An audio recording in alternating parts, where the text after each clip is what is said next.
கர்த்தருக்கு ஸ்தோத்திரம். தலைவராகிய கிறிஸ்துவின் நாமத்தில் வாழ்த்துகிறேன். இறையியல் கற்று வருகிறோம்.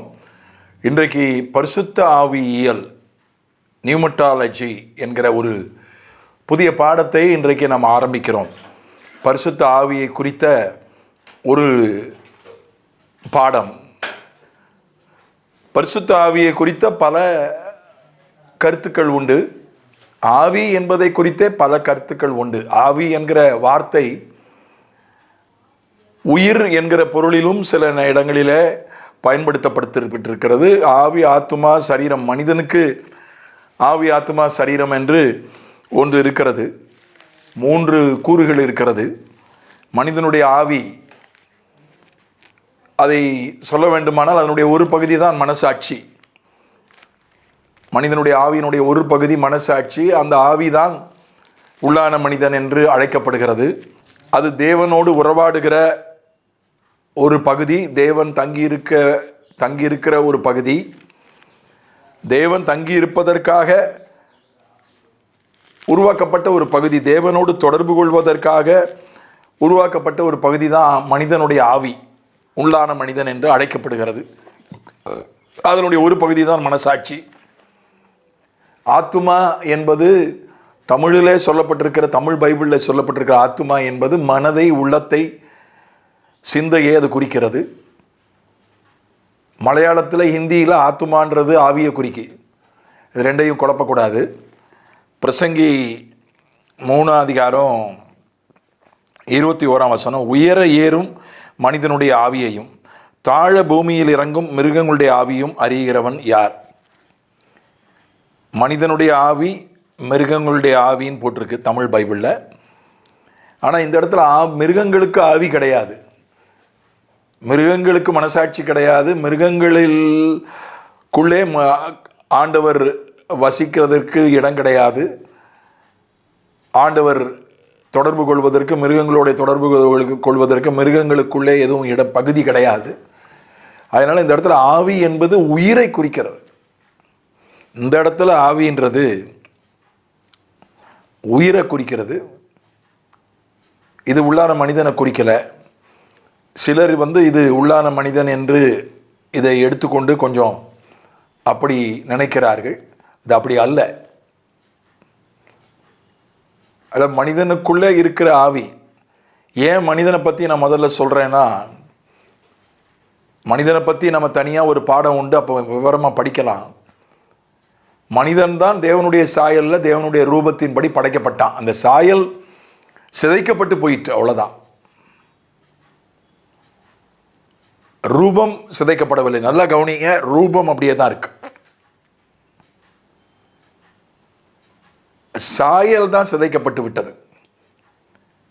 எப்படி ஒரு நல்ல அழகான முகத்தில் அமிலத்தை ஊற்றினா அந்த முகம் எப்படி சிதைஞ்சு போதோ, அது மாதிரி பாவம் ஒரு அமிலத்தை போன்றது. தேவ சாயலை சிதைத்து விட்டது. இருக்கு, இன்னும் தேவ சாயல் மனிதனுக்குள்ளே இருக்கு, இல்லாமல் இல்லை. ஆனால் சிதைஞ்சு போச்சு. கொஞ்சம் தான் இருக்கு, கொஞ்சம் ஒட்டிகிட்டு இருக்கு, அவ்வளவுதான். ஆனால் தேவனுடைய ரூபம் அப்படியே இருக்கிறது. இந்த ரூபம் அப்படியே இருக்கு. அதனால அது மாறலை. ஆவி, ஆத்துமா, சரீரம். தேவன், தேவனுடைய வார்த்தை, தேவனுடைய ஆவி. 3 கூறுகள். ஆவி, ஆத்துமா, சரீரம் என்பது போல தேவன், தேவனுடைய வார்த்தை, தேவனுடைய ஆவி. தேவன்தான் பிதா, தேவனுடைய வார்த்தை தான் கிறிஸ்து, தேவனுடைய ஆவிதான் பரிசுத்த ஆவியானவர். இறையியலை படிக்கும்போது இன்னும் திரித்துவத்தை படிப்போம். இன்னும் நம்ம ஆழமாக படிக்க போகிறோம். தேவனுடைய ஆவி, ஆவினாலே ரொம்ப அறிவுபூர்வமானவர்களுக்கு அதில் வித்தியாசமான கருத்துக்கள் உண்டு. அது ஒரு காற்று அப்படின்னு சொல்கிறாங்க. அது ஒரு காற்று, அது ஒரு வல்லமை அப்படின்றாங்க. அது ஒரு நபர் அல்ல, அது ஒரு வல்லமை. அது அவங்க 1 அதிகாரத்தில் 1-2 வசனங்களில் ஆவியானவர் ஜலத்தின் மேல் அசைவாடி கொண்டிருந்தார் என்பது மூல மொழியில் காற்று அப்படின்னு போட்டிருக்கு. எபிரேய மொழியில் காற்று என்பது ஆவியானவரை குறிக்கிற ஒரு உருவகம். காற்று, அக்னி, ஜீவ தண்ணீர் உள்ள நதி, இந்த மாதிரி பல உருவகங்கள்ல அது ஒரு உருவகமாக அங்கே சொல்லப்பட்டிருக்கு. அதனால் அது காற்று போன்ற தேவனுடைய வல்லமை, காற்று போல அது செயல்படுகிறது. ஒரு இயற்கைக்கு அப்பாற்பட்ட ஒரு காற்று என்பது போல சிலர் கருதுகிறார்கள். ஆனால் அவர் வெறும் வல்லமை அல்ல, அவர் ஒரு நபர். ஆவியானவர் ஒரு நபர். அவர் ஒரு கரண்ட் மாதிரி கிடையாது. மின்சாரம் ஒரு வல்லமை, அவ்வளோதான். மின்சாரத்துக்கு அது ஒரு நபர் கிடையாது. சிலரை நம்ம நபராக உருவகப்படுத்துகிறோம். பாரத மாதா, நம்முடைய தேசத்தையே ஒரு தாயாக உருவகப்படுத்துகிறோம். நம்முடைய தேசம் ஒரு நபர் கிடையாது, அது ஒரு இடம், அது ஒரு அமைப்பு, அவ்வளோதான். அதான் நாம் பற்றின் காரணமாக அதை ஒரு உருவகப்படுத்தி பாரத மாதான்னு சொல்கிறோம், தமிழ் தாயின்னு சொல்கிறோம். தமிழ் ஒரு மொழி, மொழியை நாம் நேசிக்கிறோம், அதனால் அதை உருவகப்படுத்தி தமிழ் தாய் அப்படின்னு சொல்கிறோம். அந்த மாதிரி அல்ல, அந்த மாதிரி பரிசுத்த ஆவியை நம்ம சொல்லலை. தேவனுடைய ஆவி, தேவனுடைய ஆவியானவர். தமிழில் ஆவியானவர் அப்படின்னு போட்டிருக்க இடத்துலாம் ஆங்கிலத்தில் கேபிட்டல் எஸ் போட்டிருக்கோம். பரிசுத்த ஆவியானவர், தேவனுடைய ஆவியானவர், ஆவியானவர் என்று அவர் அழைக்கப்படுகிறார். இயேசு கிறிஸ்து அவரை தேற்றரவாளன் என்று அழைத்தார். ஹெல்ப்பர், உண்மையில் அது ஆங்கிலத்தில் ஹெல்ப்பர் தான், உதவியாளர் என்றுதான் அதற்கு சரியான மொழிபெயர்ப்பு. பின்னால் அதை நம்ம பார்க்க போகிறோம். அவர் ஒரு நபர் என்பதற்கான ஆதாரங்களை நான் உங்களுக்கு சொல்ல விரும்புகிறேன். பரிசுத்த ஆவியானவர் ஒரு நபர். யாக்கோபு 4:5 வாசித்தால் அவர் ஒரு நபர் என்பதற்கான ஆதாரம் அங்கே இருக்கிறது. நம்மில் வாஞ்சைய வாசமாயிருக்கிற ஆவியானவர் நம்மிடத்தில் வைராக்கிய வாஞ்சியாய் இருக்கிறார் என்று வேத வாக்கியம் வீணாய் சொல்லுகிறது என்று நினைக்கிறீர்களா? ஆவியானவர் நம்மிடத்தில் வைராக்கிய வாஞ்சியாய் இருக்கிறார். நம் மீது ஒரு வெறித்தனமான அன்பு அவருக்கு இருக்குது. இது நம்ம கொச்ச பாஷையில், வழக்கு மொழியில் சொல்கிறதா இருந்தால், ஆவியானவர் நம் மீது அன்பு வைத்திருக்கிறார், வெறித்தனமான அன்பு வைத்திருக்கிறார். ஒரு மின்சாரம் ஒரு சக்தி, அது நம்ம மீது அன்பு வைக்குமா? அன்பு வைக்க கிடையாது. அது ஒரு சக்தி, அவ்வளோதான். சுவிட்சு போட்டால் வரப்போகுது, பில்லு கட்டினா ஒழுங்காக வரும், அவ்வளோதான். அதுக்கு எந்த ஒரு அன்பும் கிடையாது, நம்ம மேலே வெறுப்பும் கிடையாது. அன்பு கொண்டா நமக்கு அது வெளிச்சத்தையும் காற்றையும் மற்ற உதவிகளையும் செய்து இல்லை. அல்லது கை வச்சா ஷாக் அடிக்குதே, நம்ம மீது கோபப்பட்டால் அது ஷாக் அடிக்குது இல்லை. அதுக்கு உணர்வே கிடையாது, கோபமும் கிடையாது, அன்பும் கிடையாது. ஆனால் ஆவியானவர் வெறும் வல்லமையாக இருந்தால் அவருக்கு எங்கேருந்து வைராக்கியமும் வராது, வாஞ்சையும் வராது. அவர் ஒரு நபர், அவருக்கு உணர்வுகள் உண்டு. எபேசியர் 4:30 ஆவியானவர் நம் மீது வெறித்தனமான அன்புள்ளவர்னு யாக்கோபு 4:5 படித்தோம். எபேசியர் 4:30 அன்றியும் நீங்கள் மீட்கப்படும் நாளுக்கென்று முத்திரையாக பெற்ற தேவனுடைய பரிசுத்த ஆவியை துக்கப்படுத்தாதிருங்கள்.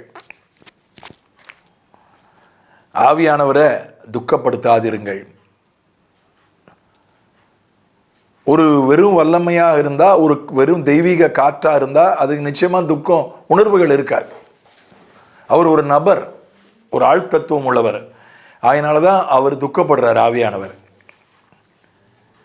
ஒரு பாதுகாப்புக்காக நம்ம என்னென்னமோ செய்கிறோம். சிசிடிவி வைக்கிறோம், எலக்ட்ரானிக் பூட்டு வைக்கிறோம், பலவிதமான பாதுகாப்பு ஏற்பாடுகள் செய்கிறோம்.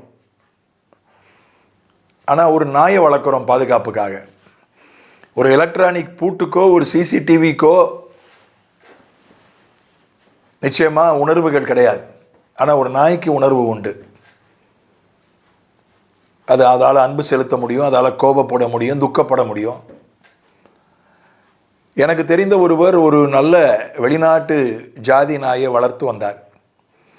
அதுக்கு தனியாக சமையல்லாம் பண்ணுவாங்க, தனியாக அதுக்கு இறைச்சி வாங்கி தனியாக சமைப்பாங்க. அது ரொம்ப வெயில் தாங்காது, அதனால் கொஞ்சம் குளிர்ச்சியான பகுதியில் அதை வைத்திருப்பாங்க.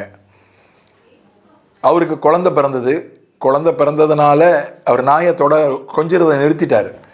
ஏன்னா நாயை தொட்ட அப்புறம் சோப்பு போட்டு கையை கழுவணும், குழந்தைய தூக்கணும்னு, குழந்தைக்கு எதுவும் வியாதி தொற்றிடக்கூடாதுன்னு நாயை அவர் ரொம்ப அவர் கண்டுக்கவே செய்யலை. அந்த வீட்டில் இருந்த உதவிக்கு இருந்த பையன்மார் தான் அந்த நாயை கவனிச்சுக்கிட்டாங்க. திடீர்னு ஒரு நாள் நாய் ரத்தம் கக்கி இறந்து விட்டது. கால்நடை மருத்துவர் சோதிச்சுட்டு சொன்னார், அதுக்கு ஹார்ட் அட்டாக் செத்துடுச்சு அப்படின்னு சொன்னார். கால்நடை மருத்துவருடைய கூற்று, நாம் கண்ணால் பார்த்த சம்பவம். எதனால் அதுக்கு ஹார்ட் அட்டாக் வந்துடுச்சு? அப்போ அவர் காரியங்களை எல்லாம் விசாரிச்சுட்டு சொன்னார், நீங்கள் உங்களுக்கு குழந்தை பிறந்ததுனால சுத்தத்தை கருதி அந்த நாயை கொஞ்சலை கிட்ட போய் தடவி கொடுக்கல, அதனால் அது துக்கப்பட்டு அது துக்கம் அதிகமாகி ஹார்ட் அட்டாக் செத்து போச்சுன்னார். ஒரு நாய்க்கு உணர்வுகள் இருக்குது. அவன் நாயையும் ஒரு சிசிடிவி பூட்டையும் ஒப்பிட்டு பேசுகிறேன் புரிகிறதுக்காக. ஒரு சிசிடிவிக்கு உணர்வுகள் கிடையாது, வேலை செய்யும் உணர்வுகள் கிடையாது. ஒரு எலக்ட்ரானிக் பூட்டு வேலை செய்யும், ஒரு பூட்டு வேலை செய்யும், ஒரு கதவு இதெல்லாம் வேலை செய்யும், உணர்வுகள் கிடையாது. ஆனால் அந்த மாதிரி தான் ஆவியானவர் ஏதோ ஒரு சிசிடிவி மாதிரி ஒரு பூட்டு மாதிரி அல்ல. அவர் உணர்வுகள் உள்ள, உயிர் உள்ள உணர்வுகள் கொண்ட ஒரு நபர். அவரால் துக்கப்பட முடியும். அதே போல் ஆவியானவர் ஜெபிக்கிறார். ரோமர் 8ஆம் அதிகாரம் அதை குறித்து பின்னால் நம்ம விரிவாக பார்ப்போம். அதனால் அவர் ஜெபிக்கக்கூடியவர். ரோமர் 8:26-27. அந்தபடியே ஆவியானவரும் நமது பலவீனங்களில் நமக்கு உதவி செய்கிறார்.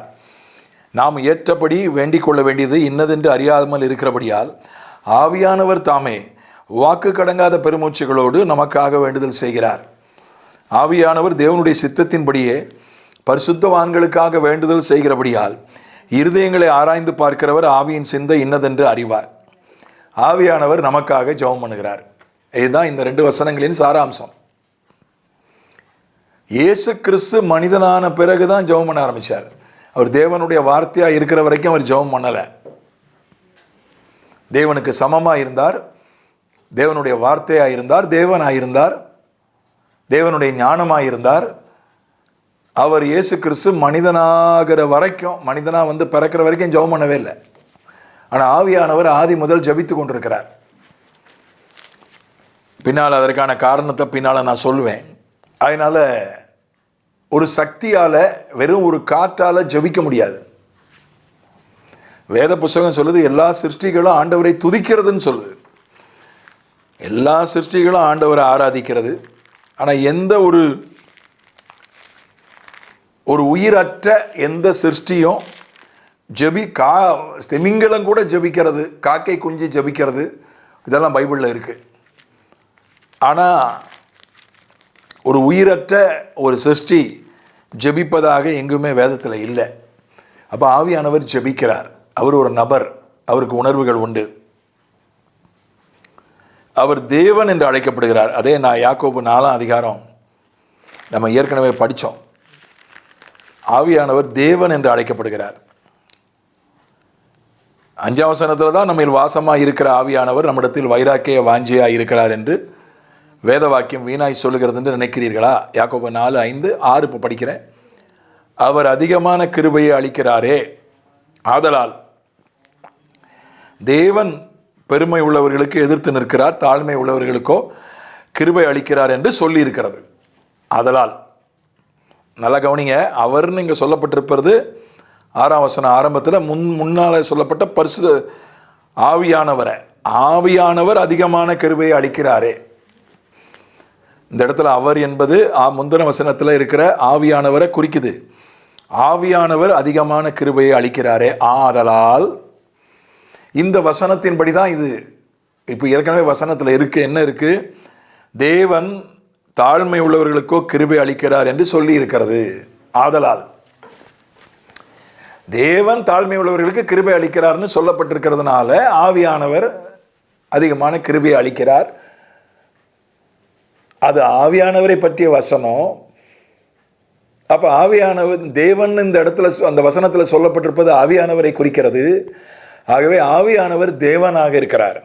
நம்முடைய தென்னிந்திய திருச்சபை ஜப புஸ்தகங்களில் ஜபங்களில்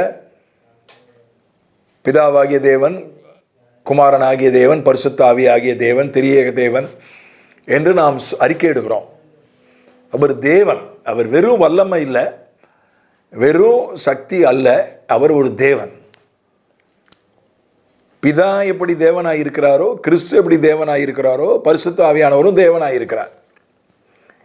அவர் கர்த்தர் என்று அழைக்கப்படுகிறார். 2 கொரிந்தியர் 3:17 2 கொரிந்தியர் 3:17 கர்த்தரே ஆவியானவர். கர்த்தருடைய ஆவி எங்கேயோ அங்கே விடுதலையும் உண்டு. கர்த்தரே ஆவியானவர். கர்த்தருடைய ஆவி எங்கேயோ அங்கே விடுதலையும் உண்டு. அப்போ கர்த்தர் என்று இந்த இடத்துல ஆவியானவர் அழைக்கப்படுகிறார். அவர் துக்கப்படுகிறார், அவர் அன்பு பாராட்டுகிறார், அவர் ஜெபிக்கிறார், அவர் தேவன் என்று அழைக்கப்படுகிறார், அவர் கர்த்தர் என்று அழைக்கப்படுகிறார். அவருக்கு சாயலும் ரூபமும் உண்டு. ஆவியானவர்னு ஒன்று அப்படி புகை மாதிரி இருப்பார், மேகம் மாதிரி இருப்பார், அப்படி நெருப்பு மாதிரி இருப்பார், தண்ணீர் மாதிரி இருப்பார். அதெல்லாம் உருவகம்.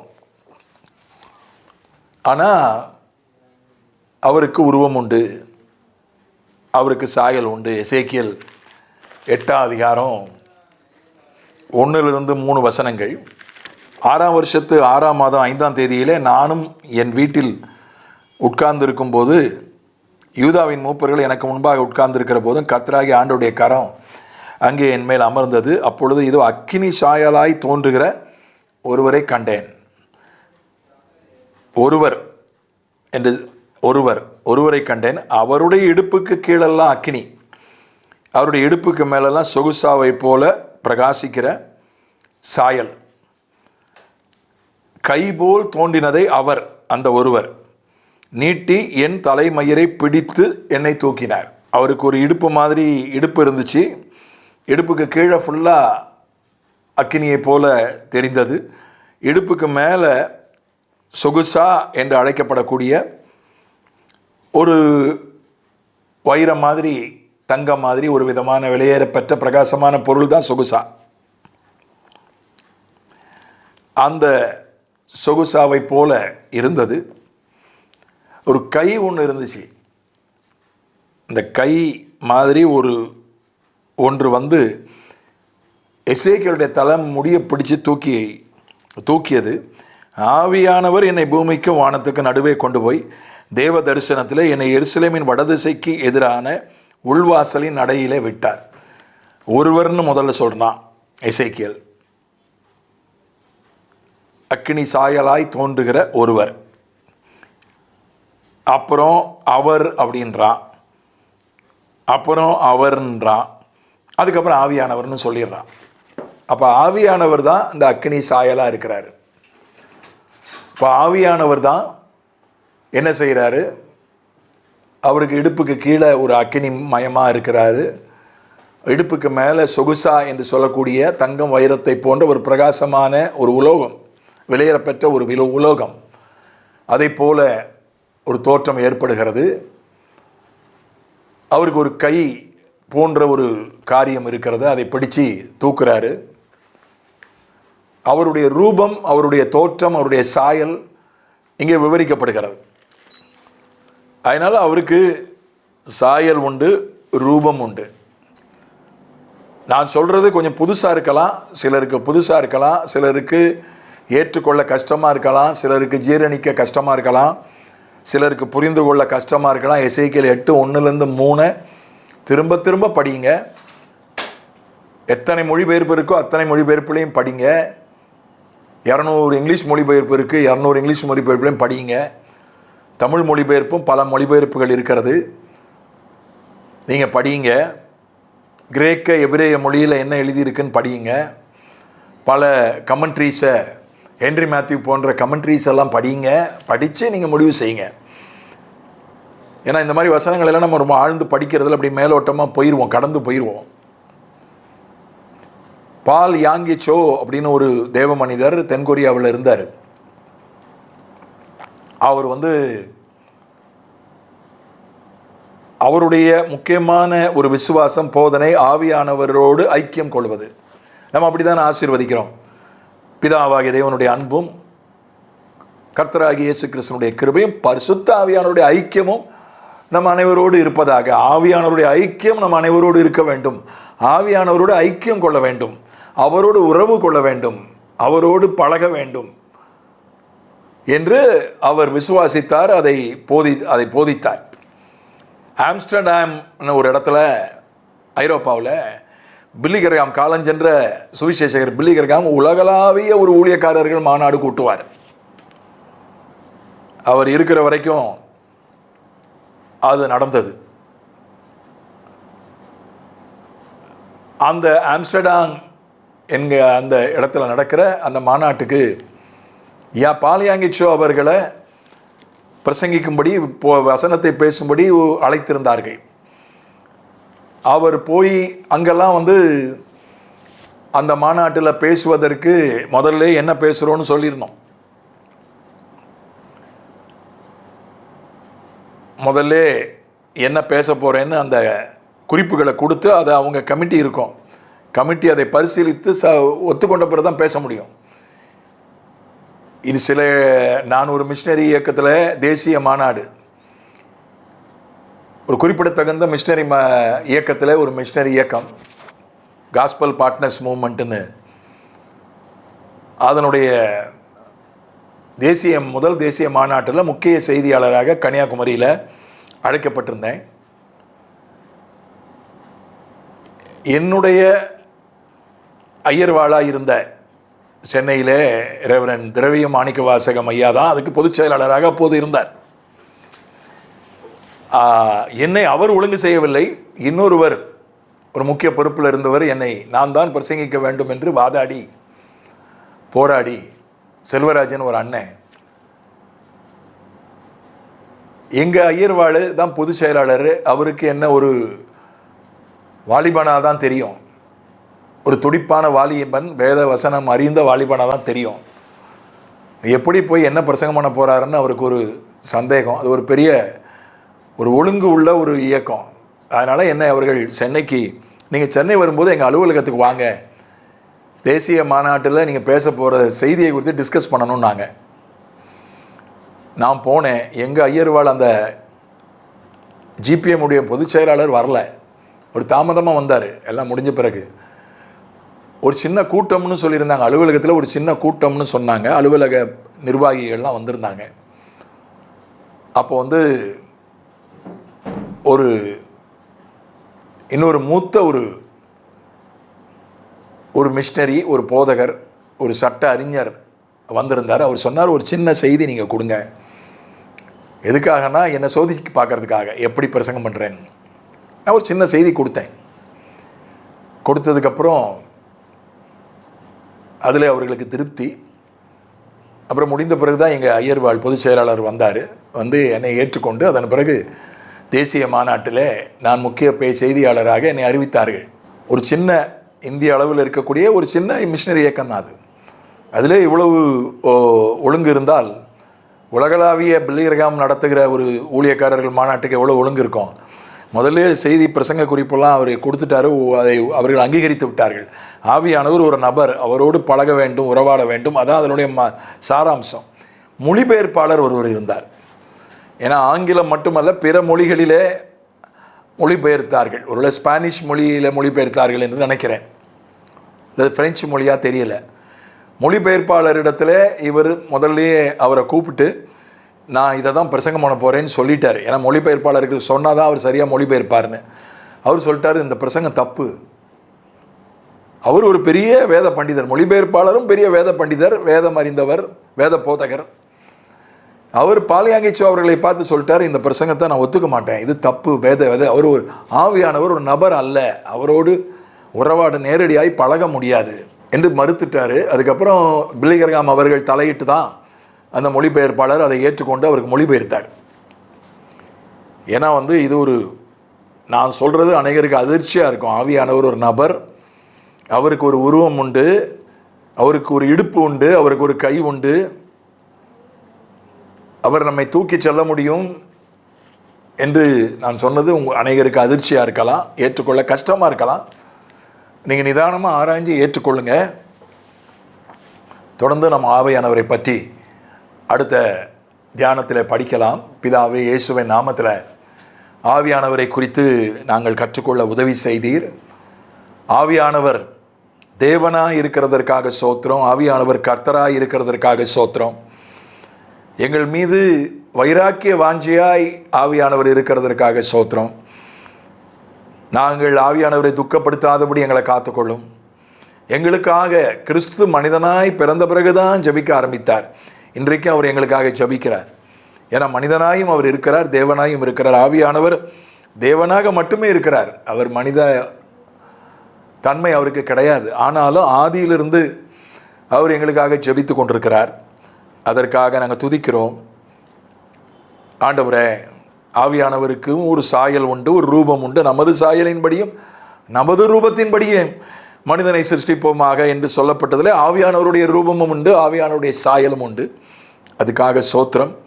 இதை புரிந்து கொள்ளும்படி எங்களுக்கு வெளிச்சத்தை தாரும், வெளிப்பாட்டை தாரும். இயேசுவின் மூலம் பிதாவே, ஆமென்.